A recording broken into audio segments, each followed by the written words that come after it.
E fala, meu povo! Hoje eu vou estar falando com vocês a respeito de Oud Satin Mood versão extrato, tá?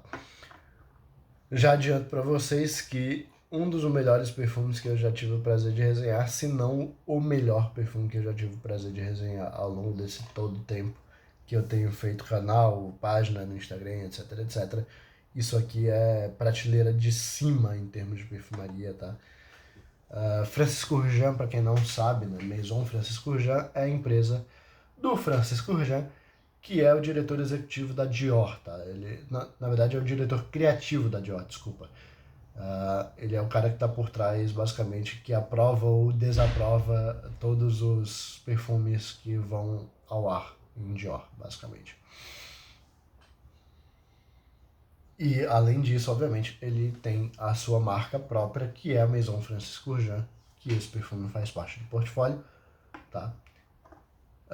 Como eu já falei, cara, prateleira de cima, já deixo isso bem claro para vocês. Obviamente ele cobra por isso, então o preço não é muito convidativo, além de que esse perfume em si, né, não é muito fácil de encontrar por aí. Mas eu já adianto que se você encontrar e tiver bala na agulha, cara, vale cada centavo. Beleza? Então simbora logo pra resenha. Sem perder muito tempo, obviamente, na Maison Francis Kurkdjian, Oud Satin Mood extrato lançado em 2017, uma fragrância oriental amadeirada compartilhável, assinada pelo Francis Kurkdjian, obviamente, o dono da casa, perfumista e tudo mais. Um dos melhores perfumistas do planeta, e eu não tenho o menor receio de falar isso, tá? O cara realmente é um monstro. Simbora para a resenha, simbora para as notas aqui da fragrância. Na abertura, a gente vai ter aí 4 notas, tá? A gente vai ter violeta, gerânio, canela e cardamomo, tá? Realmente, cara, nessa abertura, a nota principal para mim é a violeta, tá? A violeta aqui ela não vai trazer aquele aspecto que a gente já conhece de violeta, que normalmente vai estar associado principalmente à violeta com couro, mas algumas pessoas eu já ouvi falando que é um aspecto próprio da violeta em si, né, que seria aquele aspecto de combustão. Né? Eu não sinto aqui esse aspecto, eu sinto mais um aspecto levemente atalcado, um aspecto floral verde, quase que orvalhado também. Ele tem um aspecto meio vegetal aqui no meio verde, né? Esse lado orvalhado, provavelmente, eu não sei exatamente se é da violeta em si, ou se também tem alguma coisa do gerânio participando aqui, né? O gerânio também, ele vai dar um aspecto verde, fresco, que é praticamente aqui, ele dá um aspecto praticamente mentolado, mas ao mesmo tempo não é aquele cheiro de hortelã, menta, aquela coisa. É um aspecto fresco, verde, levemente canforado, tá? Eu não sei até que ponto é o próprio gerânio que está fazendo isso, se é uma junção do gerânio com o cardamomo, que também vai dar um aspecto verde fresco, né? E acredito que esteja também contribuindo para essa vibe. Canela eu particularmente não sinto tanto, tá? Não é uma nota que eu vejo como presente assim no acorde, se falar, ok, esse perfume tem canela e tudo mais. Então, de coração é basicamente isso, ele abre com uma explosão de violeta com gerânio e cardamomo. No coração a gente vai ter rosa damascena e rosa turca, tá? São duas notas. Eu não sou um grandíssimo especialista em rosas, tá? Eu não sou um grandíssimo especialista, na verdade, em nada. Eu sou só um entusiasta que está aqui compartilhando as suas experiências com vocês. Mas eu não sei exatamente qual aspecto vem de cada rosa, tá? Mas o que eu posso dizer aqui é que ele tem tanto o aspecto da rosa flor mesmo, né? Um aspecto bem de flor que você sente quase como se fosse a textura da pétala da flor, né? Um aspecto bem presente, bem forte de rosa. Como ele também tem um aspecto aqui que é meio assabonetado, tá? É um aspecto cremoso assabonetado, como se fosse a consistência de um sabonete de rosas, né? Só que assim, eleva o nível do sabonete para um nível completamente desconhecido, tá? Um sabonete de ultra mega power luxo, assim, é um negócio impressionante. A qualidade aqui é absurda, tá? A qualidade dessa essência de rosas é um negócio surreal, é um negócio que eu nunca tinha visto na minha vida algo parecido. Cara, essa rosa é deliciosa, é provavelmente a melhor nota de rosa que eu já senti na vida, tá? Eu não tô zoando, inclusive tem um outro perfume que eu tô aqui pra resenhar, que tem uma rosa excepcional também, mas eu acho que essa rosa do Oud Satin Mood até supera ela, tá? Mas enfim, vamos embora, vamos falar de Oud Satin Mood em si, porque é ele que importa agora pra resenha.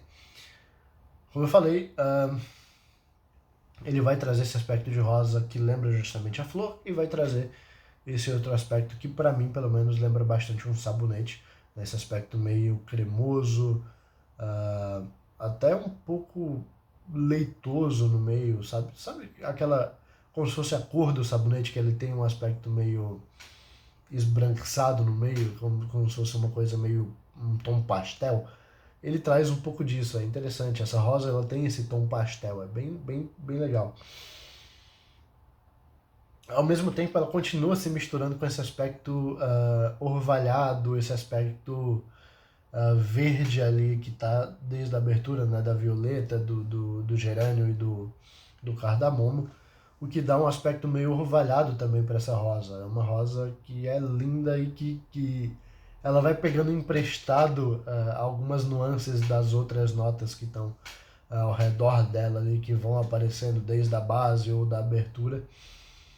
E ela vai mudando com o tempo, uma rosa realmente extremamente multifacetada, feita de uma maneira muito bonita, de uma qualidade fora da curva, realmente, uma qualidade que eu não estava preparado, talvez, para sentir de tão absurdo que é.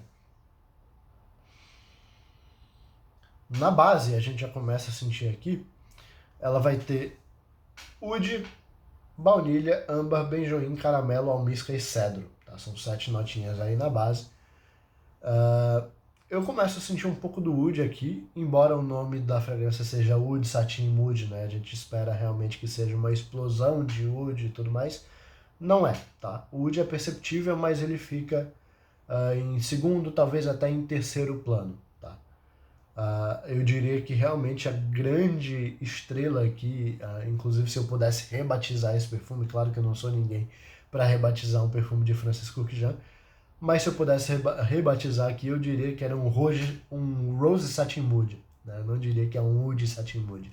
Realmente a grande estrela aqui do perfume é a rosa. Claro que a violeta também aparece muito bem, algumas outras notas aqui mais adocicadas da base também aparecem com um certo protagonismo, mas de qualquer forma a grande protagonista que sai, ela começa a aparecer desde a abertura e vai até a base, é a rosa, tá?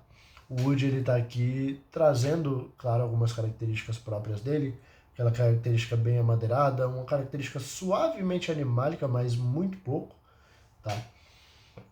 E ele traz uma característica meio que de madeira doce, mas ao mesmo tempo meio seca. Ele traz essa dualidade, tá? Eu sinto um pouquinho também de um aspecto suavemente medicinal nesse oud, tá? Mas muito pouco também. Algo que eu acredito que a grande maioria das pessoas não vão nem perceber. A baunilha realmente aqui é uma das grandes protagonistas, na verdade. Todas essas notas aqui com conotação um pouco mais gourmand, um pouco mais adocicada, elas se misturam muito bem para criar um acorde adocicado, né? Um acorde mais... Não sei se eu poderia dizer gourmand em si, mas pelo menos vai um semi-gourmand, talvez.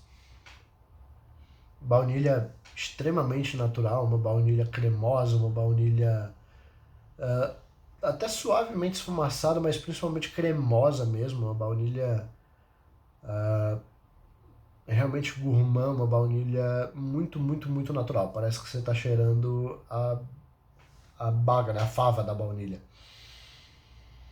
Sinto bastante do âmbar. Francis Kurkdjian é uma referência no uso de âmbar no mundo, tá? Ele tem um perfume chamado Grand Soir, que é provavelmente um perfume a base de âmbar, né? Um perfume com âmbar sendo o protagonista mais famoso que tem por aí. O perfume de âmbar mais falado provavelmente é o Grand Soir do Francis Kurkdjian, que tem um âmbar realmente completamente único, de uma qualidade muito fora da curva. Provavelmente uma das, se não a melhor nota de âmbar da perfumaria tá ali no Grand Soir, e aqui não perde muito, tá? Aqui tá basicamente no mesmo nível, na verdade, do âmbar do Grand Soir, só que, obviamente, ele tá dividindo a sua atenção com as outras notas doces aqui. O âmbar aqui, ele realmente traz esse, como se fosse essa consistência do âmbar. Eu não sei se vocês têm essa mesma impressão, mas o âmbar, ele é obviamente uma pedra, né? Ele é uma resina bem sólida, mas ao mesmo tempo, se você olha uma foto de um âmbar, ele parece ser algo meio cremoso. Parece como se fosse meio que uma gelatina que solidificou. Né? É bem interessante isso. Ele tem um aspecto meio... Parece que você vai conseguir apertar e ele vai deformar, mas ao mesmo tempo, claro, ele é uma pedra, uma resina, né? Bem dura. E ele traz um pouco desse aspecto, é bem interessante. Ele tem um negócio meio cremoso, mas ao mesmo tempo seco no meio. E obviamente ele vai trazer uma característica meio abaunilhada, ele vai trazer ali algumas características suavemente que lembram couro. Na verdade o âmbar ele é um acorde, né? Ele é um acorde formado por ládano, baunilha e benjoim, se não me engano, esses são os principais. Tem algumas outras coisas, claro que cada perfumista vai criar um acorde de âmbar suavemente diferente, dando prioridade para certas características, né? Esse âmbar é extremamente completo, é um âmbar muito único, muito natural e muito perfeito, muito bem construído, muito bem equilibrado. Realmente o cara é referência quando se trata no uso de âmbar, tá? O Francis Kurkdjian é um gênio quando se trata no uso de perfumes ambarados. O benjoim realmente aparece aqui bastante, tá? O benjoim ele vai trazer um aspecto também adocicado, ele é uma resina que pende um pouco mais para esse lado adocicado, mas principalmente um lado esfumaçado, tá? Ele vai trazer esse lado esfumaçado, não tanto quanto a mirra talvez seja a resina mais esfumaçada que tem, né? Aqui ele tá meio que um meio termo entre o esfumaçado e o adocicado, tá? Inclusive o benjoim para mim é a resina que mais combina com perfumes adocicados, com perfumes ambarados, com perfumes gourmand, enfim. É uma fragrância, é uma resina, uma matéria-prima que vai muito bem nesse contexto, né? Sinto muito caramelo também aqui, tá, povo? Caramelo é um dos grandes protagonistas, eu diria, aqui na fragrância, trazendo um aspecto, obviamente, doce. Ele não é um caramelo como alguns perfumes apresentam. Tem um perfume que eu não vou lembrar agora o nome, que é um perfume de Unique Luxury, que tem bastante caramelo também. Eu já resenhei um contratipo dele há algum tempo atrás, eu acho que foi para a página do Instagram, não lembro se ele veio aqui para o canal do YouTube. Mas aquele perfume de Unique Luxury ele tem um aspecto meio de um caramelo queimado, de um caramelo tostado. Aqui não, tá? Aqui é um caramelo bem cremoso, um caramelo lactônico, né? Você sente realmente esse aspecto lactônico, meio leitoso mesmo, como se tivesse... sabe aquela consistência de bala toffee? É justamente isso. Tá? É um caramelo meio toffee ali no meio, extremamente cremoso, enfim, é delicioso o caramelo que está sendo usado aqui. Como eu falei, o nível de qualidade aqui desse perfume é realmente prateleira de cima, tá? Ele tá realmente no mais alto nível que se pode chegar em termos de perfumaria, tá? Isso aqui é supra-sumo, tá? Sinto um pouco do cedro, tá? O cedro ele vai trazer aqui uma característica madeirada seca, tá? Uma característica como se fosse quase que de serragem, esse aspecto meio de uma madeira bem seca, uma lasca de madeira seca. É listado almíscar, eu particularmente não sinto almíscar aqui, tá? Se tiver algo muito suave, um aspecto almiscarado que talvez esteja misturando com alguma coisa do wood, trazendo justamente esse aspecto suavemente animálico, talvez algo um pouco confortável aqui no meio, misturando também com a rosa, né, que é uma rosa, como eu falei, bem sedosa, né, uma rosa que traz essa característica como se fosse da pétala de rosa misturado com esse aspecto de sabonete que eu já tinha falado para vocês. Mas eu não sinto o almíscar com um grande destaque, né, a ponto de você conseguir separar a nota e falar, beleza, isso aqui é almíscar. E é basicamente isso, em termos de notas, né, em termos do cheiro da fragrância, é basicamente isso que ele vai apresentar. Uma fragrância que tem uma evolução linda na pele, uma fragrância que você consegue ir percebendo cada uma cada uma das etapas, embora ali no meio, né, essa rosa, ela serve quase que como se fosse uma nota de meio, mas também uma nota de transição, porque ela começa a aparecer na abertura e ela continua até a base, né? Ela serve como um link quase entre todas essas notas de abertura e base. Ela fica ali realmente servindo como uma cama para todas essas notas. Construção aqui cara, é digna de ser chamado de gênio, tá? Francisco já realmente, se ele só tivesse feito esse perfume, ele já mereceria estar no Hall da Fama em termos de perfumistas, porque isso aqui é uma obra-prima da mais alta qualidade que existe, tá? Em questão de desempenho, tá? Isso é muito, muito, muito importante de ser falado. O desempenho dessa fragrância é monstruoso, tá? Ele pode até não ser a fragrância que mais projetou, a fragrância que projetou mais forte, que eu já tive aqui na coleção, que eu já resenhei para vocês, né? Lá fiz uma resenha há um tempo atrás, lá na página do Instagram, se você não segue ainda, @descobrindo perfumes no Instagram. Fiz a resenha do Blue Sapphire, de Boudicca. Aquele perfume realmente talvez até projete mais aqui do que o Oud Satin Mood. Porém, o Oud Satin Mood ele projeta por muito tempo, tá? Por muito, muito, muito tempo mesmo. Eu fiz o primeiro teste dele, obviamente aqui eu borrifei um pouco antes de começar a resenha, tem uma meia hora basicamente que eu comecei, que eu borrifei esse perfume.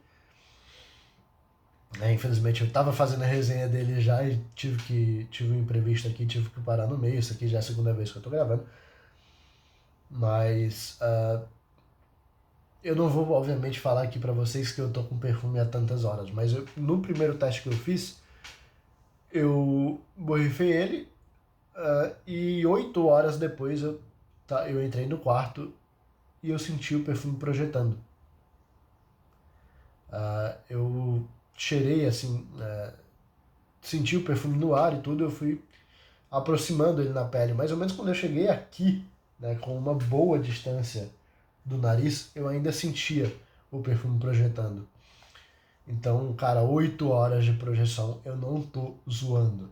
8 horas de projeção. Obviamente que depois das quinta, sexta hora é uma projeção um pouco mais íntima, né? Uma projeção um pouquinho mais recuada, mas ainda assim projeta. Você não precisa encostar o nariz, né, na pele onde você aplicou para você sentir a fragrância. Ele continua expandindo. Se uma pessoa passar por você, se a pessoa passar ao seu lado, ela vai sentir a fragrância depois de 8, 9 horas. É absurdo. Tá? É impressionante o quanto que esse perfume projeta. Em questão de fixação, sinceramente, se eu tivesse falando para vocês que eu dei fim nessa fragrância e desse um número aqui de horas que ele fixa, eu estaria mentindo, tá? Eu não consegui dar fim na fragrância, uma fragrância que nesse dia que eu apliquei, eu fui dormir, no outro dia acordei, o perfume tava na pele. Cara, mais de 18, 19 horas de fixação.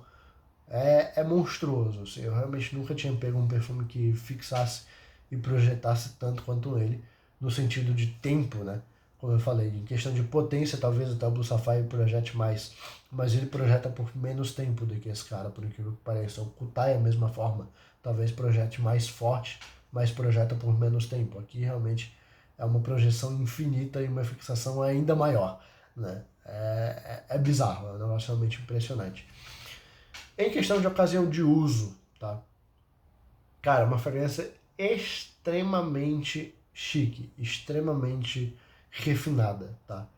É o tipo de fragrância que eu não consigo dizer que você vai utilizar para barzinho, que você vai utilizar para sair com os amigos, que você vai utilizar para, sei lá, ir para um cinema com a namorada. Você não vai utilizar esse tipo de fragrância para coisas triviais da vida. Você vai utilizar esse tipo de fragrância para um casamento, você vai utilizar esse tipo de fragrância para uma festa da empresa, no dia que você fechar um grande negócio, são para marcar momentos realmente muito únicos, tá? É uma fragrância realmente que você vai utilizar em momentos muito especiais da sua vida. E é realmente uma fragrância para ficar na tua mente, sabe? É o tipo de fragrância que você vai lembrar do dia. Talvez você lembre mais da fragrância do que necessariamente do motivo pelo qual você estava festejando, realmente. É uma fragrância que rouba a cena de uma maneira absurda. Não vou dizer que é a fragrância mais fácil do mundo, tá?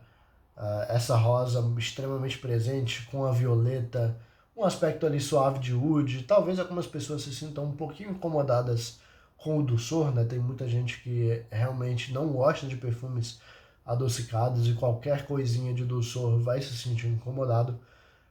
Eu particularmente não me senti incomodado em momento nenhum com o doçor da fragrância, inclusive acho um doçor muito equilibrado, muito, muito, muito acertado. Assim, um doçor que realmente, por mim, né, se fosse falar por mim, pela minha visão, seria um doçor que eu diria, cara, é impossível alguém se incomodar com isso. Mas eu sei que isso é variável e cada pessoa tem o seu nível de resistência a esse tipo de coisa. Então eu não vou bater o martelo aqui que nunca ninguém vai se sentir incomodado com o doçor da fragrância, mas o que eu posso dizer é que é uma fragrância absurdamente equilibrada, tá?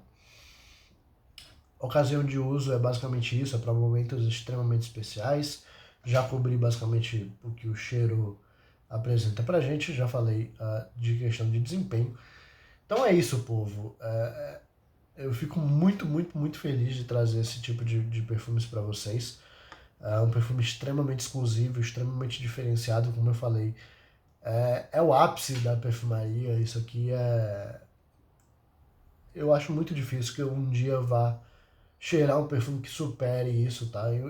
De primeira impressão, teve um outro perfume que eu vou resenhar ainda para vocês, que eu achei que superaria o de Satin Mood de Francisco Jean, mas usando com o tempo, vendo toda a evolução, vendo todo o cuidado de Francisco Jean e toda a genialidade dele de realmente trazer esse blend, né, trazer toda essa mistura de matérias-primas de uma maneira tão bonita e tão bem equilibrada como ele fez nesse perfume, eu posso dizer que é o número um, tá? Esse cara é o melhor perfume que eu já conheci na minha vida.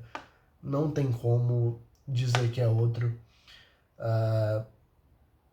Eu acho muito difícil que algo vá superar o nível de perfeição que esse perfume chegou. Pelo menos na minha opinião, na minha visão, no meu olfato, tá? Claro que isso é 100% variável e pode ser que você não goste, ache uma porcaria. Acho difícil que você ache uma porcaria, principalmente se você tem alguma noção de matérias-primas, enfim, de qualidade realmente de perfumaria e não esteja simplesmente naquela coisa, gostei do cheiro, não gostei do cheiro. Né? Se você for avaliar um pouco mais a fundo, é simplesmente impossível que você ache isso aqui ruim. Mas, enfim, como eu falei, acho muito difícil que eu consiga achar um perfume melhor do que ele. É o absoluto número um da coleção, o absoluto número um de todos os perfumes que eu conheci até hoje, tá? Enfim, é isso, valeu, falou e até a próxima resenha, povo. Muito, muito obrigado por ter acompanhado até aqui. Me sigam aqui no canal, se inscreve aí, me segue lá no Instagram, Descobrindo Perfumes, mesmo nome daqui do YouTube. E é isso, até a próxima, valeu, falou.